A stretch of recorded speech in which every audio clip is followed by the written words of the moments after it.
Actium War Rig is a great Titan exotic armor piece that works great with machine guns of all types, but if you really want to turn yourself into a Cabal raid boss, then pairing up with the Heir Apparent is the play. Well, today I'm going to be looking at the pairing of Actium War Rig and the Heir Apparent, demonstrate the destruction you can cause in PVE, as well as looking at the supporting subclass and the mods to get the most out of the build.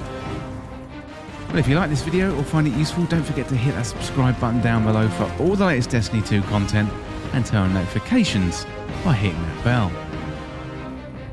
Well, there's a few elements to this build, so the main stars of the show are the Actium War Rig and the Heir Apparent, but you could easily swap out another machine gun if you don't have Heir Apparent. It works just as well without, minus the awesome shield that you get from Heir Apparent for that true Cabal boss feel.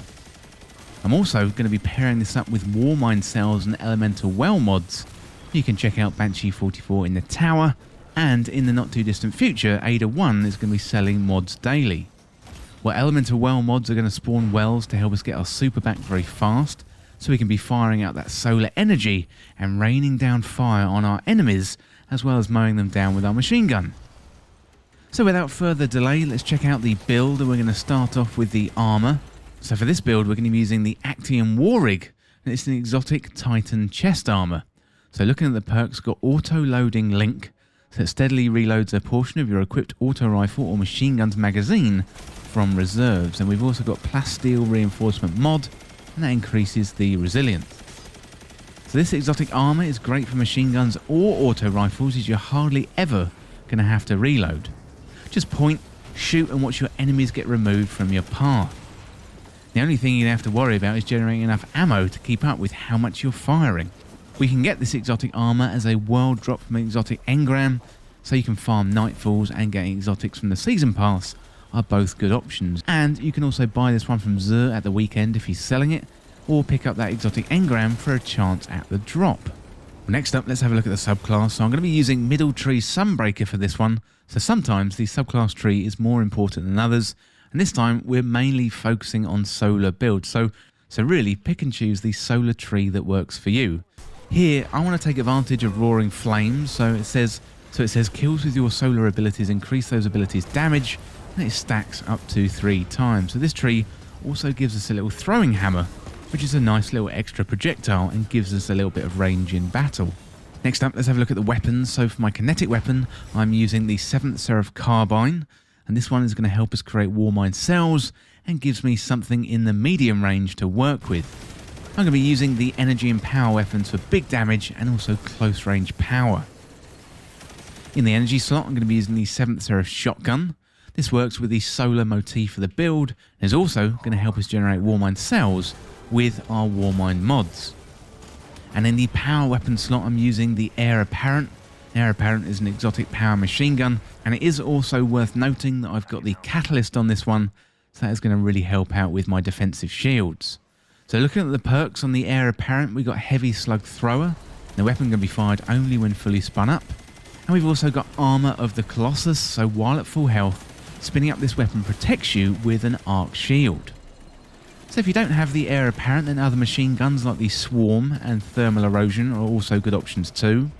Heir Apparent is only available while the Guardian Games is on, so that's well worth picking it up if you've got the opportunity.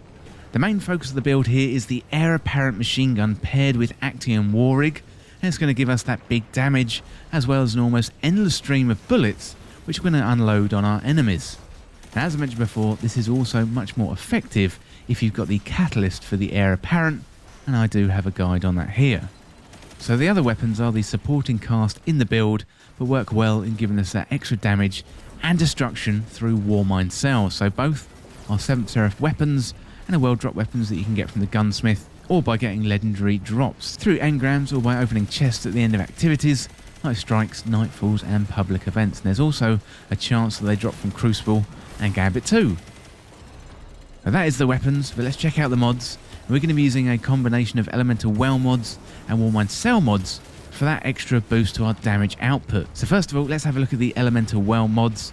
So I'm using Elemental Charge, so you become charged with light by picking up an Elemental Well. And if the Elemental Well's element type matches your subclass element, you gain 2 stacks of charge with light. I'm also using Elemental Ordnance, So defeating a combatant with a grenade spawns an elemental well that matches your subclass energy type. And it is best to use Vortex, Thermite or Pulse grenades to get the most out of this mod. I'm also using Font of Wisdom, so picking up an elemental well that matches your subclass energy type grants you a temporary, significant increase to your intellect, improving the recharge rate of your super. This gives you a plus 50 intellect boost for 30 seconds, so this one's really going to boost your super regeneration significantly, but intellect cannot go above 100. I'm also using Burning Cells, so destroying a cell causes a burst of solar energy that makes enemies burn. I'm also using High Energy Fire, and that is going to increase our damage output for our weapons. That's really, really useful, and I'm going to be pairing that up with Elemental Charge, as I mentioned before, and that High Energy Fire is really, really going to help us with our damage output. So there's a couple of benefits working together here. We're going to be using our Elemental Well mods to help us spawn wells and get our super back nice and fast, and also get charged with light. The Warmind Cell mods are going to be used to create more destruction with Warmind Cells, and that is just going to complement Heir Apparent's damage output. Well, that is it for the build, but let's have a look at some example gameplay. So what you want to do is run around getting kills with our kinetic and energy weapons to help generate Warmind Cells. Generate elemental wells through our grenades, get your super and unleash that solar energy.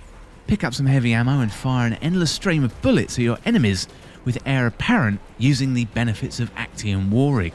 Throw hammers and grenades, pick up more elemental wells, more supers, and even more Heir Apparent, and really, you're just going to be pure destruction in Guardian form. Well, let me know down in the comments what you think of the build. What do you think of Actium Warrig paired with Heir Apparent, or whatever machine gun you decide to pair with it? And also let me know down in the comments if you think this build could be improved. Let me know your tips and tricks, and it'd be great to hear from you and share them with the community. Well, that is it for this guide for an Actium Warrig Titan PVE build with Heir Apparent. And as always, thank you so much for watching. For more Destiny 2 content like this, hit that subscribe button down below and subscribe to This Week in Video Games. If you want to join the community, check out the Discord link in the description, or you can follow me on Twitter at TWIVG Podcast. If you enjoyed this video, found it useful, liking and sharing the video would really help me out. Otherwise, check out the other videos on the channel. Thanks again. See you soon. I'm surprised at the number of Cabal who revealed their true intentions following Kaitl's armistice. Are you? I would not be surprised if there were just as many Guardians who were repulsed by this decision. Do you think the Cabal and Guardians so similar? I think people with convictions will fight for them, whether or not those convictions are right